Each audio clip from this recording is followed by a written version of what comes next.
थी। Nominal GDP real GDP में क्या फर्क होता है? बहुत बार आपको ये सवाल भी पेपर में आता भी है और आपको पता भी होना चाहिए।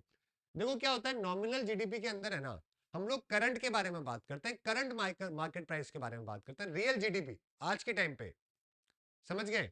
अगर आप नॉमिनल जीडीपी देखोगे तो हमारे देश में जीडीपी का मतलब तो मालूम ही है ना आपको कि ग्रॉस डोमेस्टिक प्रोडक्ट, हमारे देश में जितना भी प्रोडक्शन हुआ है, जितनी भी सर्विसेज दी गई है हमारे देश के टेरिटरी में, उसका सम निकाल लोगे टोटल तो आपको जीडीपी मिल जाएगी, जो कि हमारी 3 ट्रिलियन के आसपास हो चुकी है। इतना हमारे देश में सर्विसेज और मैन्युफैक्चरिंग का प्रोडक्शन है जो कि हो रहा है, समझ गए? अब जब रियल जीडीपी की बात होती है तो उसका मतलब है प्रेजेंट मार्केट प्राइस के अकॉर्डिंगली आज की बात कर रहे हैं अपन, समझ गए? करंट मार्केट प्राइस की एक साल के अंदर जो भी वैल्यू निकाली गई है, इसके अंदर कभी भी इन्फ्लेशन को मेजर नहीं करते। नॉमिनल जीडीपी कभी भी इन्फ्लेशन, जो महंगाई हो रही है ना, उसको कंसिडर नहीं करता, क्योंकि ओके, करंट मार्केट प्राइस के ऊपर इसको देखा जाता है। और वैल्यू जो जीडीपी की होती है वो नॉमिनल जीडीपी में ज्यादा होती है हमेशा, समझ गए? नॉमिनल जीडीपी में हमेशा ज्यादा होती है क्योंकि इन्फ्लेशन उसमें इनकाउंटर करते ही नहीं हम लोग। और इस साल जितना जिस वैल्यू के हिसाब से हुआ है उस वैल्यू के हिसाब से हम लोग कंसिडर करते हैं। डॉलर के प्राइस बढ़ गए तो डॉलर में हमारे 3 ट्रिलियन डॉलर की इकोनॉमी देखते हैं, तो उसी हिसाब से फिर हमारी वैल्यू मेजर होती है। तो करंट, है ना, करंट मार्केट प्राइस हम लोग मानते हैं, इसलिए थोड़ी ज्यादा होती है नॉमिनल जीडीपी हमेशा।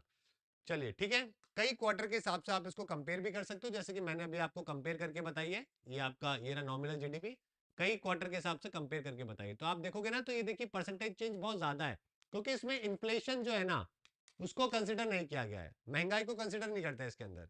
ऑलराइट, इकोनॉमिक ग्रोथ को इतनी इजीली एनालिसिस करना पॉसिबल नहीं होता नॉमिनल जीडीपी के अंदर, क्योंकि आप देखोगे ना 18%, 14%, क्योंकि इसमें इन्फ्लेशन नहीं है। रियल जीडीपी जब आती है ना, तब आपका इन्फ्लेशन भी, महंगाई को भी एडजस्ट कर देते हैं, इसीलिए यहाँ पे आपको परसेंटेज चेंज जो है वो कम देखने को मिल रहा है, क्योंकि महंगाई भी एडजस्ट हो रही है ना। सिंपल सी कहानी है। आज मान लीजिए कल आपने कोई चीज 100 रुपए की प्रोड्यूस करी, मान लीजिए पिछले महीने, इस चीज महंगाई बढ़ गई और वो 200 रुपए की प्रोड्यूस हो गई, तो आपकी जीडीपी तो बढ़ी गई ऑटोमेटिकली, डबल हो गई ना जीडीपी एक तरीके से। प्राइस बढ़ गई उस सामान की, लेकिन सामान तो उतना ही था, एक ही था।